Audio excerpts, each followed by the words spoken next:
The Crawling Chaos by H.P. Lovecraft. Of the pleasures and pains of opium much has been written. The ecstasies and horrors of De Quincey and the paradis artificiels of Baudelaire are preserved and interpreted with an art which makes them immortal.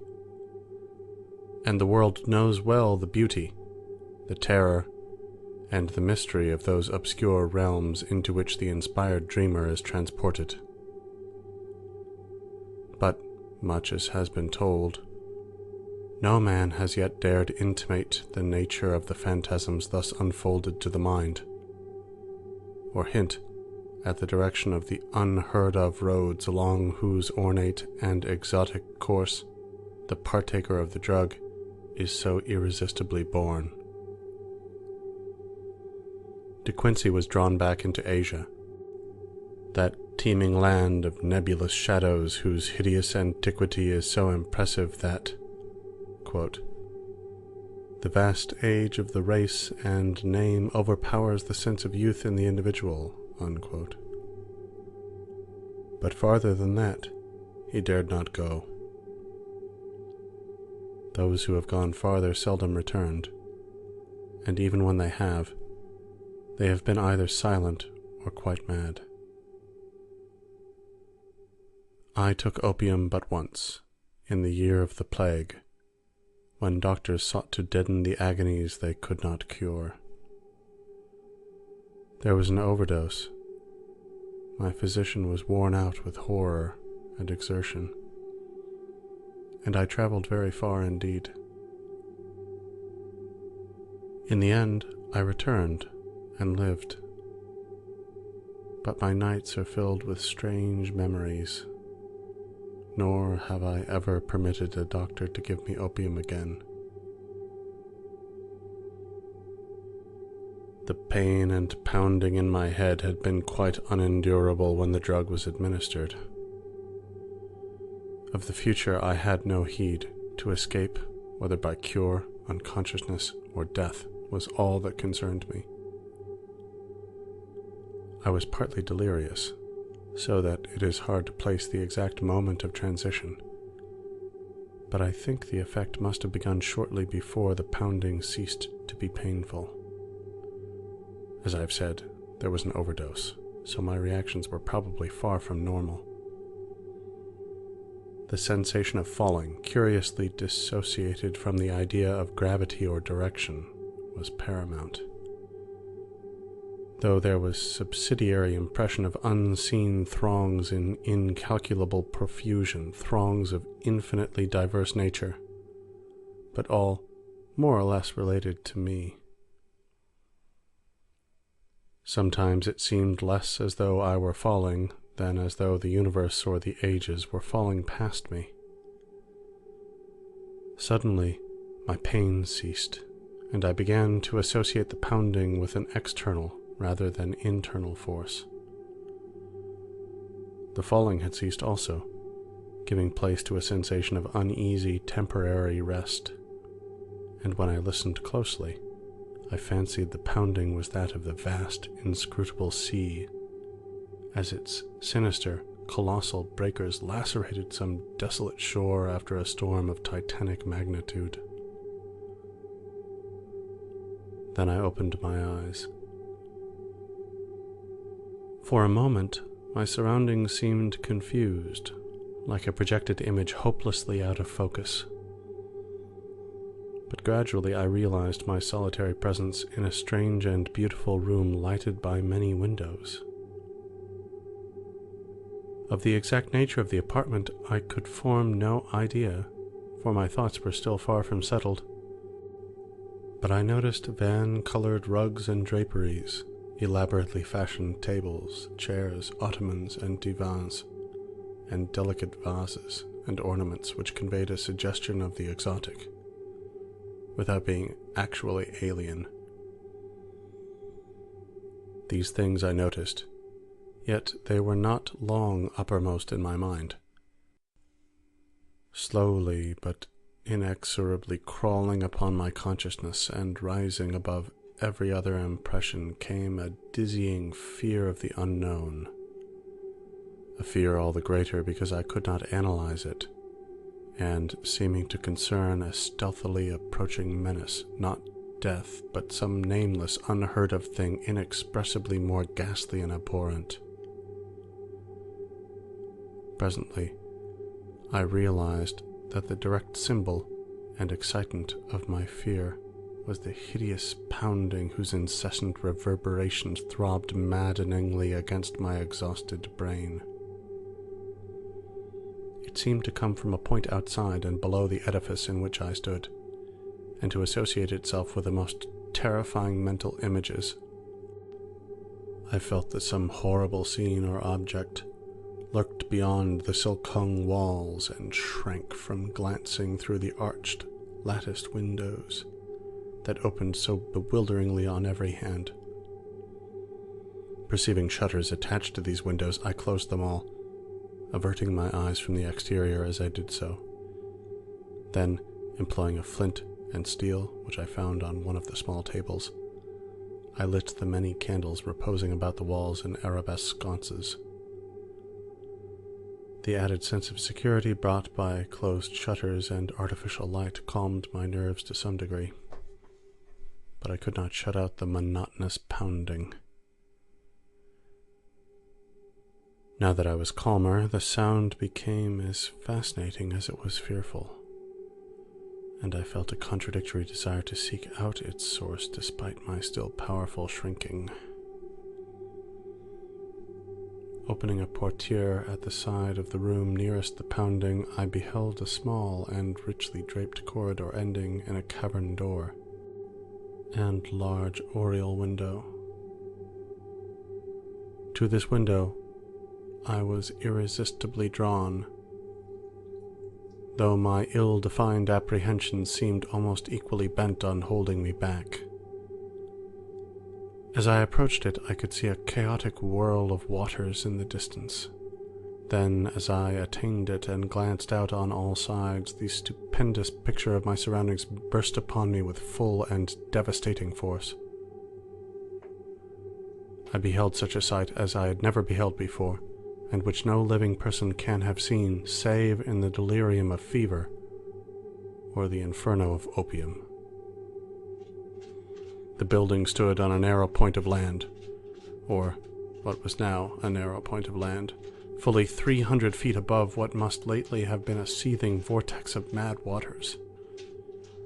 On either side of the house there fell a newly washed-out precipice of red earth, whilst ahead of me the hideous waves were still rolling in frightfully, eating away the land with ghastly monotony and deliberation. Out a mile or more there rose and fell menacing breakers at least 50 feet in height, and on the far horizon ghoulish black clouds of grotesque contour were resting and brooding, like unwholesome vultures. The waves were dark and purplish, almost black, and clutched at the yielding red mud of the bank as if with uncouth, greedy hands. I could not but feel that some noxious marine mind had declared a war of extermination upon all the solid ground, perhaps abetted by the angry sky. Recovering at length from the stupor into which this unnatural spectacle had thrown me, I realized that my actual physical danger was acute. Even whilst I gazed, the bank had lost many feet, and it could not be long before the house would fall, undermined, into the awful pit of lashing waves. Accordingly, I hastened to the opposite side of the edifice, and finding a door, emerged at once, locking it after me with a curious key which had hung inside. I now beheld more of the strange region about me, and marked a singular division which seemed to exist in the hostile ocean and firmament.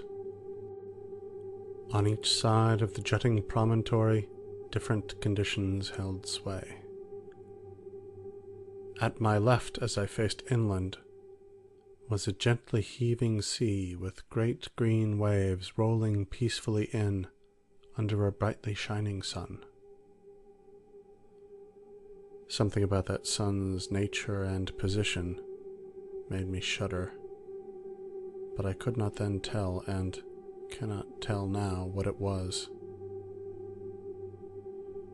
At my right also was the sea, but it was blue, calm, and only gently undulating, while the sky above it was darker, and the washed-out bank more nearly white than reddish.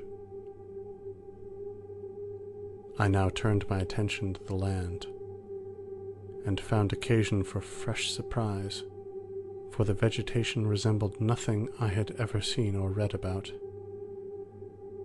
It was apparently tropical, or at least subtropical, a conclusion borne out by the intense heat of the air. Sometimes I thought I could trace strange analogies with the flora of my native land, fancying that the well-known plants and shrubs might assume such forms under a radical change of climate. But the gigantic and omnipresent palm trees were plainly foreign. The house I had just left was very small, hardly more than a cottage, but its material was evidently marble, and its architecture was weird and composite, involving a quaint fusion of Western and Eastern forms. At the corners were Corinthian columns, but the red tile roof was like that of a Chinese pagoda.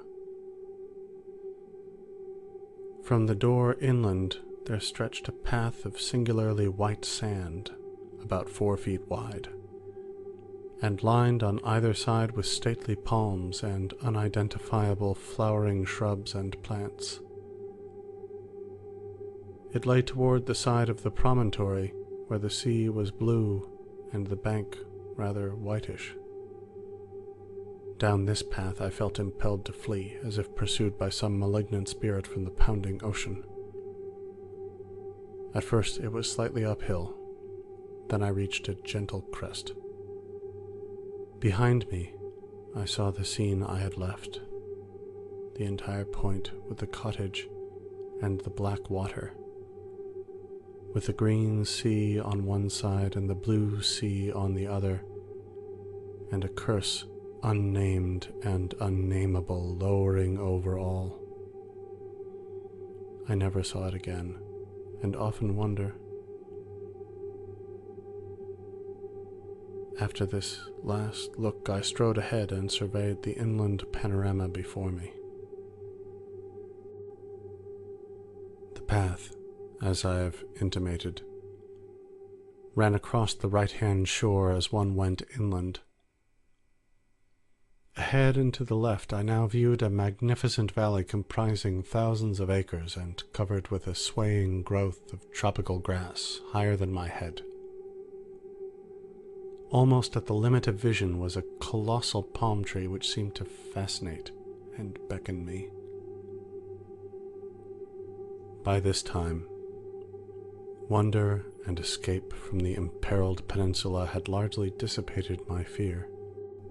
But as I paused and sank, fatigued, to the path, idly digging with my hands into the warm, whitish golden sand, a new and acute sense of danger seized me.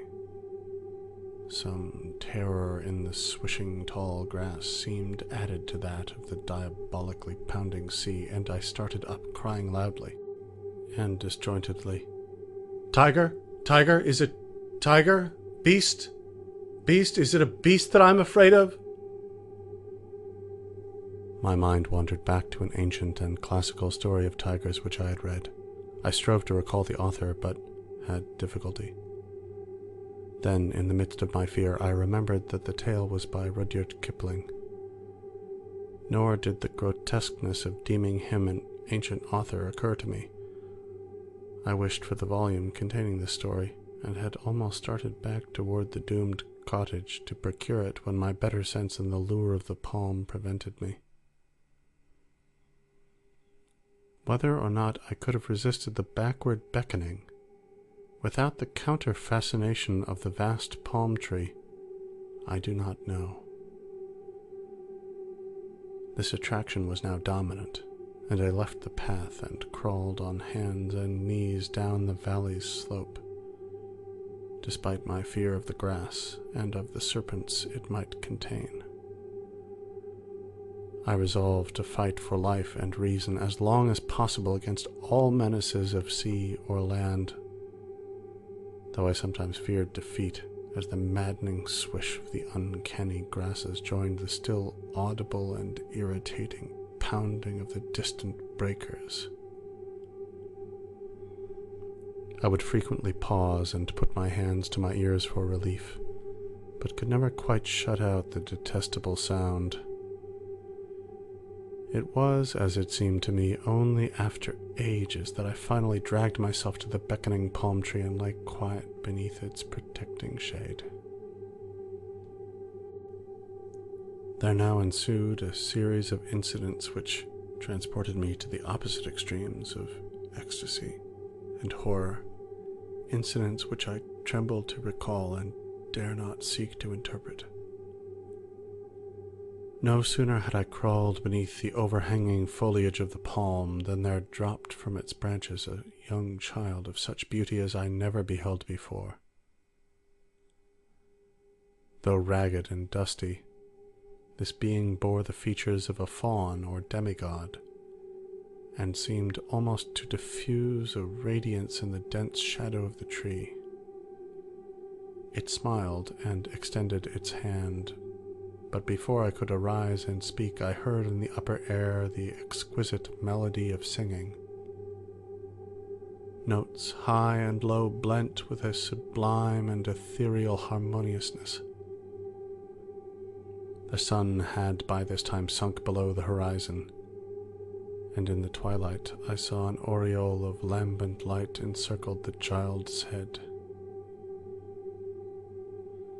Then in a tone of silver it addressed me.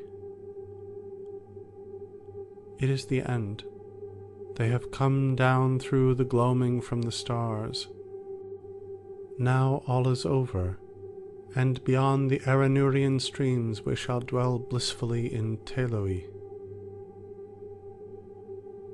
As the child spoke, I beheld a soft radiance through the leaves of the palm tree and, rising, greeted a pair whom I knew to be the chief singers among those I had heard. A god and goddess they must have been, for such beauty is not mortal. And they took my hands, saying, "Come, child, you have heard the voices, and all is well. In Teloi, beyond the Milky Way and the Aranurian streams, are cities, all of amber and chalcedony, and upon their domes of many facets glisten the images of strange and beautiful stars. Under the ivory bridges of Teloi flow rivers of liquid gold, bearing pleasure barges bound for blossomy Cytherean of the seven suns. And in Teloi and Cytherean abide only youth, beauty, and pleasure, nor are any sounds heard save of laughter, song, and the lute. Only the gods dwell in Teloi of the golden rivers, but among them shalt thou dwell." As I listened enchanted, I suddenly became aware of a change in my surroundings. The palm tree, so lately overshadowing my exhausted form, was now some distance to my left, and considerably below me.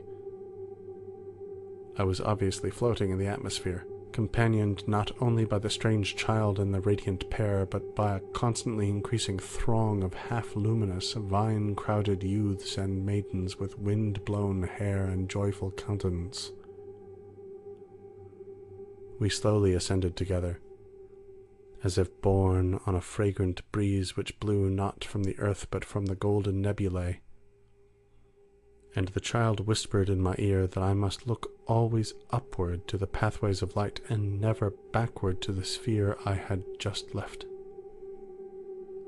The youths and maidens now chanted mellifluous choriambics to the accompaniment of lutes, and I felt enveloped in a peace and happiness more profound than any I had in life imagined. when the intrusion of a single sound alerted my destiny and shattered my soul. Through the ravishing strains of the singers and the lutanists, as if in mocking, demonic concord throbbed from gulfs below the damnable, the detestable pounding of that hideous ocean. As those black breakers beat their message into my ears, I forgot the words of the child, and looked back down upon the doomed scene from which I thought I had escaped. Down through the ether, I saw the accursed earth slowly turning, ever turning, with angry and tempestuous seas gnawing at wild, desolate shores and dashing foam against the tottering towers of deserted cities. And under a ghastly moon there gleamed sights I can never describe, sights I can never forget. Deserts of corpse-like clay and jungles of ruin and decadence where once stretched the populous plains and villages of my native land, and maelstroms of frothing ocean where once rose the mighty temples of my forefathers. Round the northern pole steamed a morass of noisome growths and miasmal vapors, hissing before the onslaught of the ever-mounting waves that curled and fretted from the shuddering deep. Then a rending report clave the night, and athwart the desert of deserts appeared a smoking rift. Still the black ocean foamed and gnawed, eating away the desert on either side as the rift in the center widened and widened. There was now no land left but the desert, and still the fuming ocean ate and ate.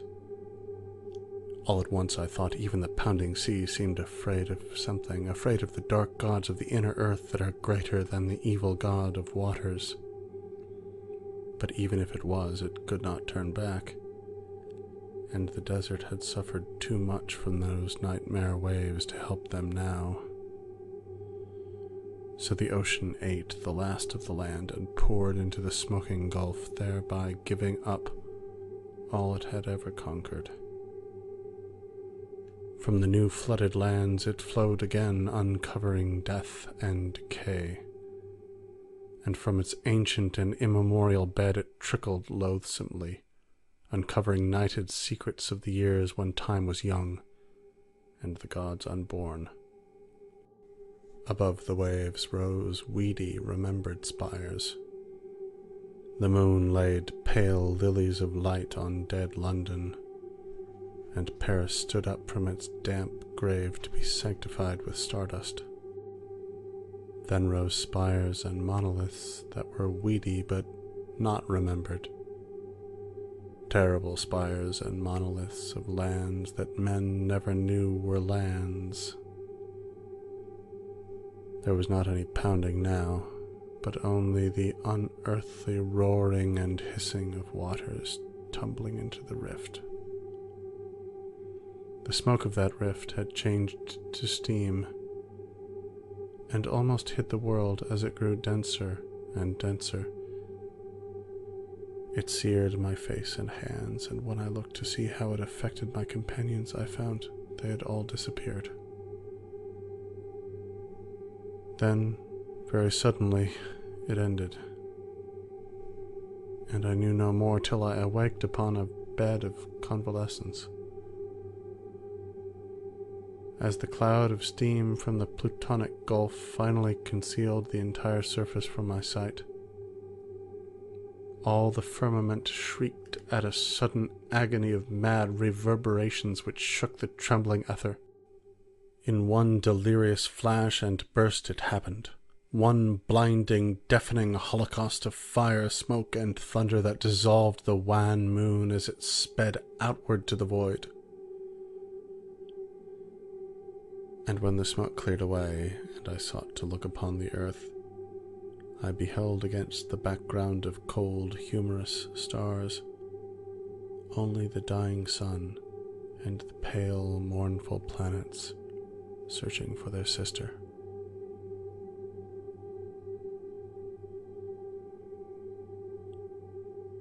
End of The Crawling Chaos by H.P. Lovecraft.